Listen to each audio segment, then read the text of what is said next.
After dating for a while, I discovered my boyfriend was a total drama queen. We broke up, what's worse. My dad found out I was pregnant. He said his friend Uncle Wilson was a famous doctor who could help me out. But guess who Uncle Wilson turned out to be? My ex-boyfriend. Now he's at our house with his new girlfriend. I looked down at my belly and smiled bitterly. What should I do? Give birth and hand the baby over to him? I stared at the elegant, handsome guy on our couch, completely stunned. This was definitely my ex-boyfriend from last month. Ryan Wilson is actually a friend of my dad's. And now he's my uncle. My face muscles were so tense. I could barely speak without shaking. Dad, are you sure there's no mistake? Ryan was only 5 years older than me. My dad told me to serve tea. What mistake? His dad married late. It just looks like there's a generation gap. Your Uncle Wilson is now a famous specialist and professor.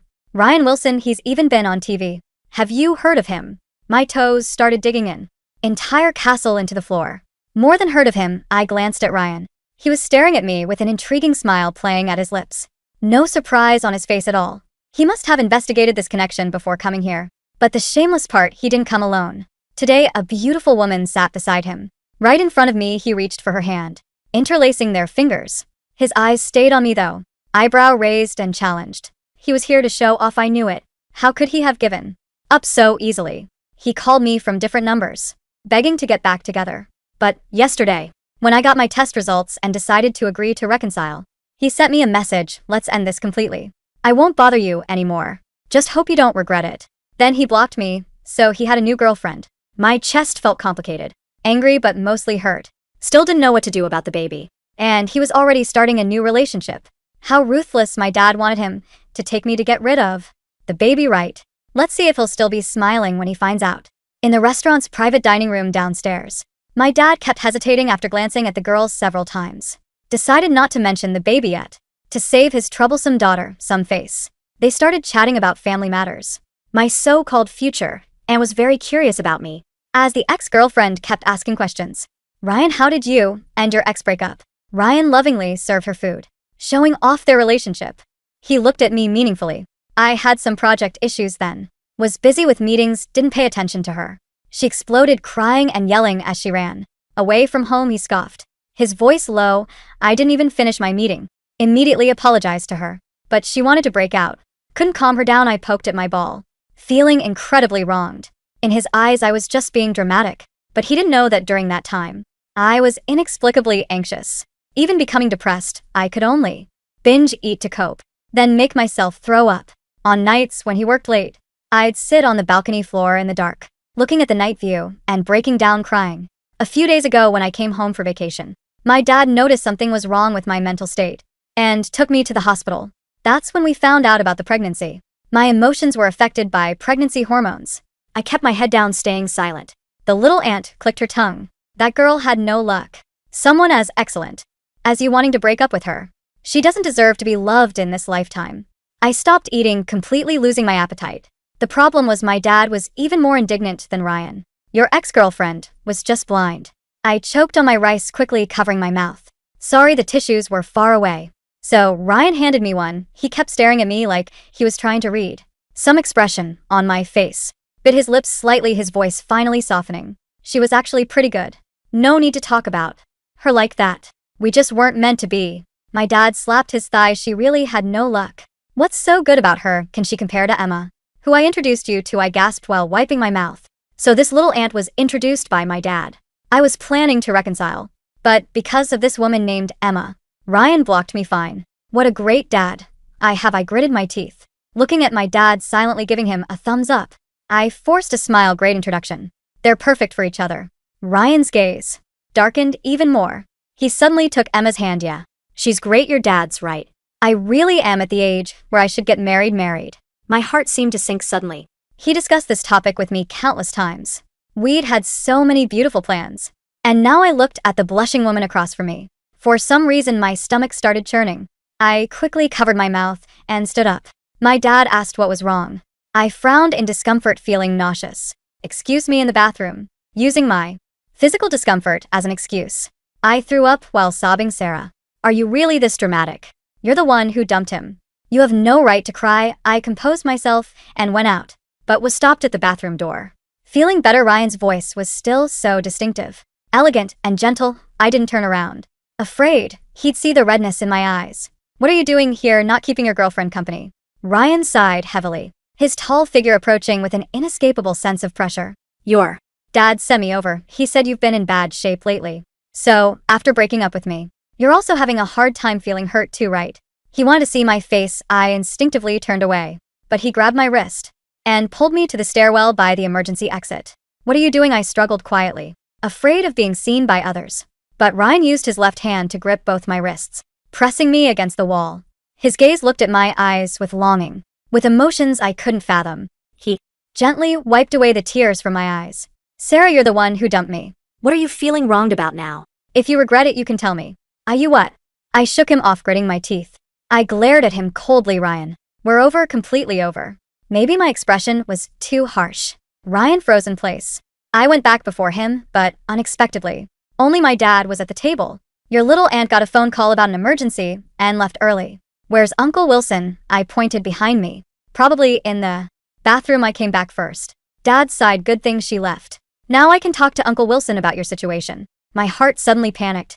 I've been looking forward to seeing Ryan's expression when he found out about the pregnancy. But thinking about how he just discovered me crying, I was afraid that mentioning the pregnancy now would make him think I was threatening him with the baby. Dad, can we not talk about it? I don't want to be embarrassed. Can't handle it quietly myself. My dad's eyes reddened as he suddenly got angry. What are you talking about? Do you know how much it could hurt your body? What? Just then Ryan appeared. He heard everything completely. Ryan's face went pale like he'd been struck by lightning. Frozen in place. She's pregnant. She's pregnant? The words barely made it past Ryan's lips. His voice, usually so smooth and impossibly composed, cracked down the middle. He stood frozen by the partition of the private dining room, staring at my dad, and then slowly, agonizingly, shifting his gaze to me. My dad, completely oblivious to the nuclear bomb that had just detonated in the room, let out a heavy, tired sigh. Yeah, found out a few days ago. The poor kid has been a mess, throwing up, crying all the time. Her idiot of an ex-boyfriend broke her heart, and now she's stuck in this situation. Dad ran a hand over his face, looking older than his years. Ryan, you're the best in the field. I need you to arrange it quietly. A safe procedure. I don't want her suffering anymore. The silence that followed was suffocating. The air conditioner hummed above us, but the room felt completely devoid of oxygen. Ryan didn't blink. His eyes, dark and turbulent, were locked onto my stomach. I instinctively crossed my arms over my waist, taking a step back until my shoulders hit the wall. The panic I had been trying to suppress clawed its way up my throat. An abortion? Ryan whispered. He took a step forward, the sophisticated, detached facade of Professor Wilson shattering into a million pieces. You want me to get rid of it?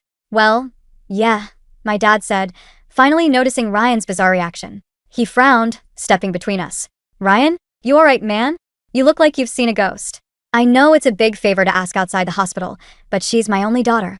Ryan swallowed hard, his jaw clenched so tight I thought his teeth might shatter. He looked at my dad, then back at me. I shook my head frantically, pleading with my eyes. Don't tell him. Not like this. But Ryan had never been good at following my scripts. I can't do that, Dave, Ryan said, his voice dropping an octave, vibrating with an emotion so raw it made my knees weak. What? Why? My dad looked taken aback. Is it against protocol? We can go through the official channels. No, Dave. You don't understand. Ryan took another step, bypassing my dad entirely until he was standing right in front of me. He reached out, his trembling fingers hovering just inches from my cheek before he curled them into a fist and dropped his hand. He turned his head to look at my dad.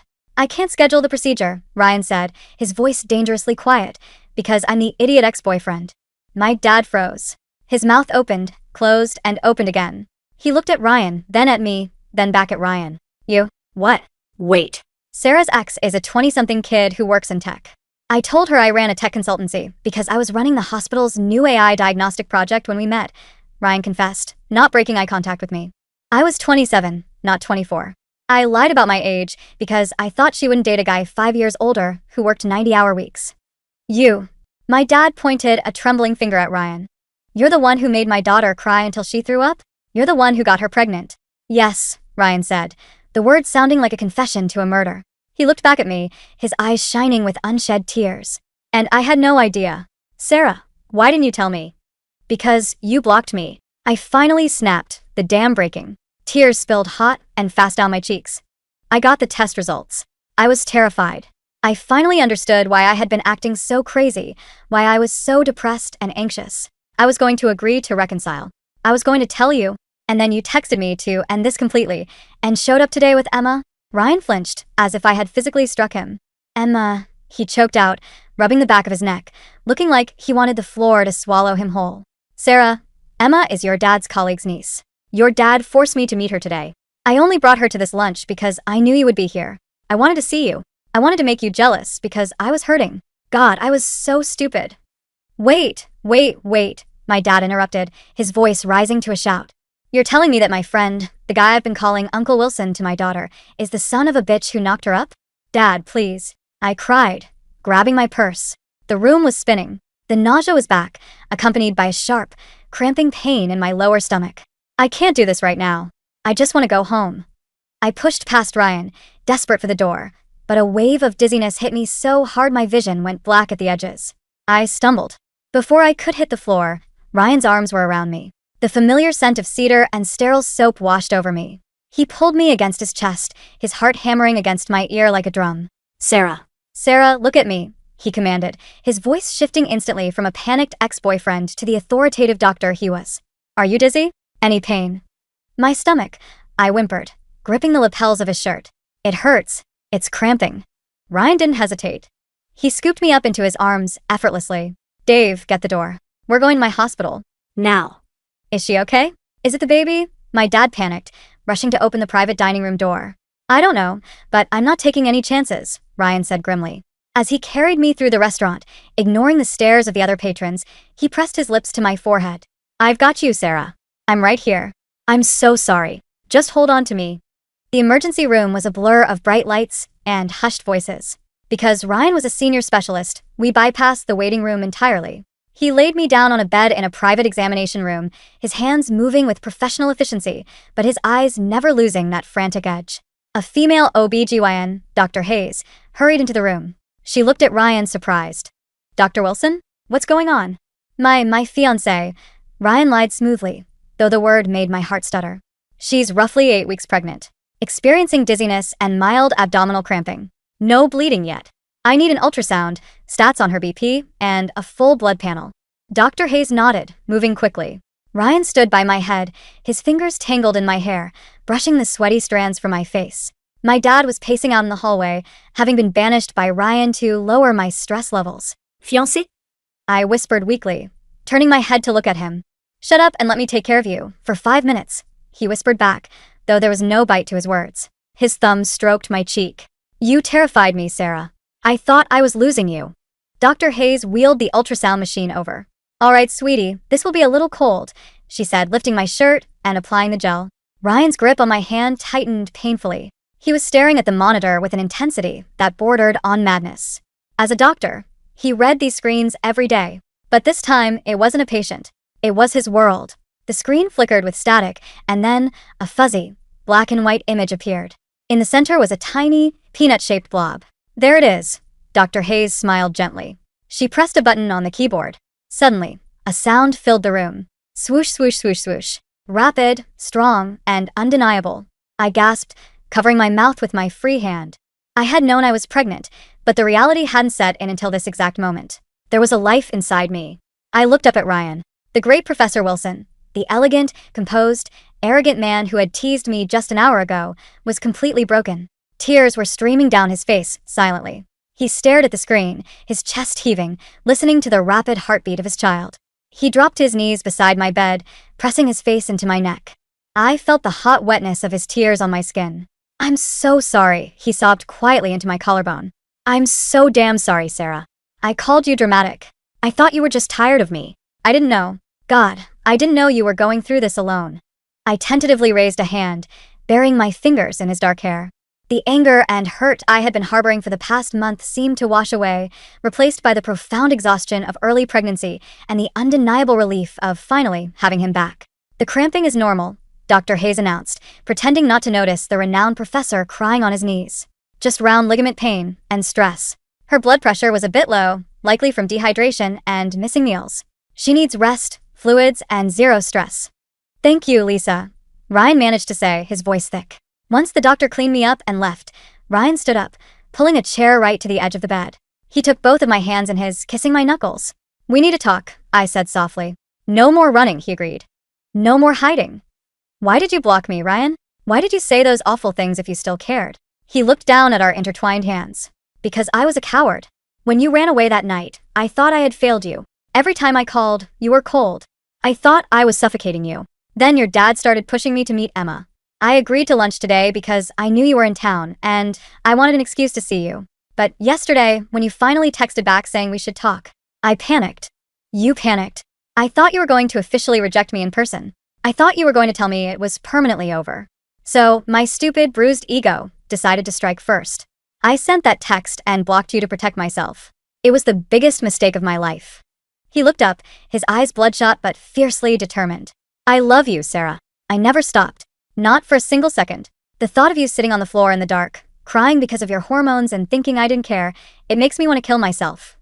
"Don't say that," I whispered, squeezing his hands. "I was awful to you too. I pushed you away. I was so exhausted, and my mood swings were insane.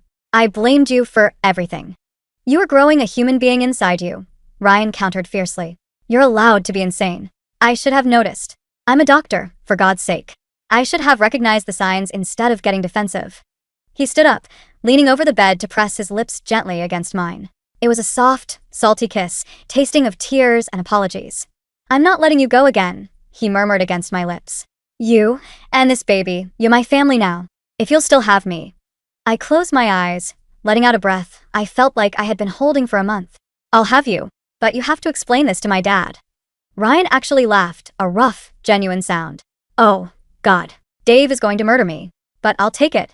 I'll take whatever he throws at me." Getting my dad to accept the situation was like trying to defuse a bomb with a pair of rusty tweezers. When Ryan finally let him into the exam room, my dad looked between us, his face a storm of conflicting emotions. Anger, relief, confusion, and betrayal warred in his eyes. "So," Dad started, crossing his arms. "Let me get this straight. You, the guy I've been drinking scotch with and complaining to about my daughter's loser ex-boyfriend, are the loser ex-boyfriend." "Yes, sir," Ryan said, standing tall, though I could see his hands were tucked into his pockets to hide their shaking. "And you got her pregnant." "I did. And then you broke up with her." "Technically, I broke up with him." I piped up from the bed. "Not helping, Sarah," Dad snapped, though his shoulders relaxed a fraction. He glared at Ryan. "You're 32. She's 27. I introduced you to Emma, which I immediately regretted, Dave. I have no interest in Emma. I only ever wanted Sarah." Ryan stepped closer to my dad, his tone dropping all professional pretense. He spoke man to man. "I messed up. I let my ego get in the way, and I failed to protect her when she needed me most. I will spend the rest of my life making up for that. But I love your daughter, and I want to marry her and raise our child together." My heart did a flip at the word marry. Dad stared at Ryan for a long, heavy minute. Then he rubbed his temples. "I'm going to need a lot of expensive alcohol to process this. You realize this means Thanksgiving is going to be incredibly awkward, right? My friends call you Uncle Wilson." "They can call me whatever they want, as long as I get to sit next to Sarah," Ryan said, a small, relieved smile breaking through. Dad let out a sharp bark of laughter. "You're a smooth-talking bastard, I'll give you that. Fix this, Ryan. If you make her cry again, I don't care how many medical awards you have, I'll break your legs." Understood. The next 6 months were a whirlwind of healing, growing, and adjusting to our new reality. True to his word, Ryan didn't just step up. He entirely restructured his life around me. He stepped down from his role leading the hospital's demanding AI project, opting for regular clinical hours, so he could be home by 6 p.m. every night. He moved me out of my cramped apartment and into a spacious, sunlit penthouse downtown. At first, I was terrified that falling back into our relationship would trigger the same anxieties that caused our breakup. But pregnancy Ryan was an entirely different breed of man. He was obsessive, but in the best way possible. Because he was a doctor, he knew exactly what was happening to my body, sometimes before I did. One evening during my second trimester, I was sitting on the rug in the living room, surrounded by half-assembled pieces of a baby crib. My back was aching, my feet were swollen, and the instruction manual might as well have been written in ancient Greek. I threw a screwdriver across the room, bursting into sudden, violent tears. Ryan, who had been cooking dinner, rushed out of the kitchen, tossing a dish towel aside. "Sarah? What's wrong? Are you hurt?" "I'm stupid," I sobbed, pointing at the wooden slats. "I can't even build a stupid bed. How am I going to raise a human? I'm going to ruin him, Ryan." I'm going to be a terrible mother. The old Ryan might have scoffed, called me dramatic, or tried to rationally explain why my fears were unfounded. The new Ryan simply knelt beside me, pulling my heavily pregnant body into his arms. He didn't say a word. He just rocked me gently, letting me cry into his shoulder until the hormonal storm passed. When my sobs faded into hiccups, he kissed the top of my head. "You are going to be the most incredible mother," he whispered softly. "And you don't need to build the crib. That's my job. Your job is to grow the baby. You're doing the hard part." He stood up, scooped me off the floor, and carried me to the sofa. He propped my swollen feet up on a pillow and fetched a warm, wet towel to wipe my face. "Dinner will be ready in 5 minutes. Baked salmon and asparagus. High in omega-3s. Good for the baby's brain development." I looked at him, dressed in sweatpants and a t-shirt, flour on his cheek, looking more handsome than he ever did in his tailored suits. "I love you," I sniffled. He paused, a soft, devastating smile spreading across his face. He leaned down and kissed me deep. "I love you too, more than you'll ever know." The baby decided to come 3 weeks early, making a mockery of all of Ryan's meticulously color-coded birth plans. It was 2 a.m. on a Tuesday when my water broke. I woke up to a gush of fluid and a sharp, breathtaking pain in my lower back. "Ryan," I gasped, shaking his shoulder. He was awake in a millisecond, his doctor instincts firing up. "What is it?" "Contractions." "My water broke," I managed to say through clenched teeth. For a man who delivered babies during his residency, Ryan Wilson suddenly lost all of his medical composure. He jumped out of bed, nearly tripped over his own slippers, and grabbed his keys, completely forgetting the hospital bag by the door. "Let's go." "Car." "Now," he stammered, pulling a jacket over his pajamas. "Ryan," I panted, gripping the headboard. "You forgot your pants." He looked down, realizing he was only wearing boxers. "Right. Pants." "Good idea." The drive to the hospital was a blur of excruciating pain, and Ryan driving like a stuntman while continuously talking me through my breathing. When we arrived, the staff immediately recognized him, but he refused to let anyone but his trusted colleagues touch me. Labor was a brutal, exhausting marathon. 18 hours of pain, sweat, and tears. But through it all, Ryan was my anchor. He never left my side. He fed me ice chips, massaged my back, and let me crush the bones in his hand during the worst of the contractions. "I can't do it anymore," I sobbed, completely spent. "It hurts too much. I can't." "Look at me, Sarah," Ryan said, his face inches from mine. His eyes were red, his hair a mess, and he looked just as exhausted as I was. "You can do this. "You're so strong." You're almost there. Just one more push, baby. Just one more, and we get to meet our son." His words gave me the final surge of adrenaline I needed. With a guttural scream, I pushed with everything I had left. And then, the room was filled with the most beautiful sound in the world. A loud, angry, healthy cry. "He's here," Dr. Hayes smiled, placing a slippery, warm weight onto my bare chest. I collapsed against the pillows, sobbing uncontrollably as I looked down at the tiny, wriggling life we had created. He had a shock of dark hair, exactly like his father's. Ryan leaned over us, wrapping his arms around both of me and the baby. He was openly weeping, burying his face in my hair, kissing my temple, my cheek, my lips. "You did it," he choked out, his voice trembling with awe. "Thank you, Sarah." "Thank you for this." My dad walked in a few hours later, carrying a massive bouquet of blue hydrangeas and a teddy bear the size of a golden retriever. He took one look at the baby sleeping peacefully in Ryan's arms and melted into a puddle of grandfatherly mush. "He's perfect," Dad whispered, poking the baby's tiny cheek. He looked at Ryan, then at me. "I guess you're not entirely useless, Uncle Wilson." Ryan laughed softly, shifting the baby closer to his chest. "I prefer Dad, if it's all the same to you, Dave." 2 days later, we brought little Leo home. The apartment was quiet, bathed in the golden light of the late afternoon. The chaotic energy of the hospital was gone, leaving just the 3 of us in our own private sanctuary. I was sitting in the rocking chair in the nursery, feeding Leo, when Ryan walked in. He had showered and changed, but he still had that soft, utterly captivated look in his eyes that had been there since the moment Leo was born.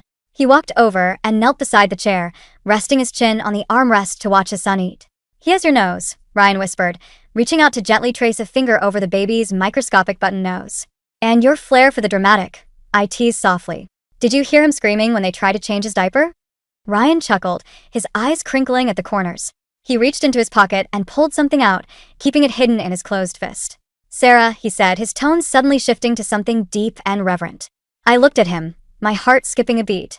A year ago, I was just a guy obsessed with his career, thinking I had life all figured out, Ryan began, his voice steady but thick with emotion. Then I met you, and you completely upended my world. And then I lost you, and it was the darkest month of my life. I never want to experience that kind of dark again. He opened his hand. Resting on his palm was a stunning, vintage-cut diamond ring that caught the late afternoon sun, scattering prisms of light across the nursery walls. I don't just want to be the father of your child, Ryan said, looking up into my eyes. I want to be your partner, your safe place, your husband. I want to build cribs terribly, argue over who changes the 3 a.m. diaper, and love you for the rest of my life. Sarah, will you marry me? Tears pricked my eyes, blurring the sight of the beautiful ring and the handsome man holding it. I looked down at Leo, who was sleeping peacefully against my chest, completely unaware of the momentous occasion happening above him. I sniffled, a shaky, wet laugh escaping my lips. Are you sure? I asked, my voice barely a whisper. I'm hormonal. I cry over drop screwdrivers, and apparently, I'm a total drama queen. Ryan smiled, a brilliant, breathtaking expression of pure love. He reached up, cupping my cheek and wiping away a tear with his thumb. You're my drama queen, he said softly. And I wouldn't have it any other way. I leaned down, pressing my lips to his. Yes, I breathed against his mouth. Yes, I'll marry you. As he slipped the ring onto my finger, it fit perfectly.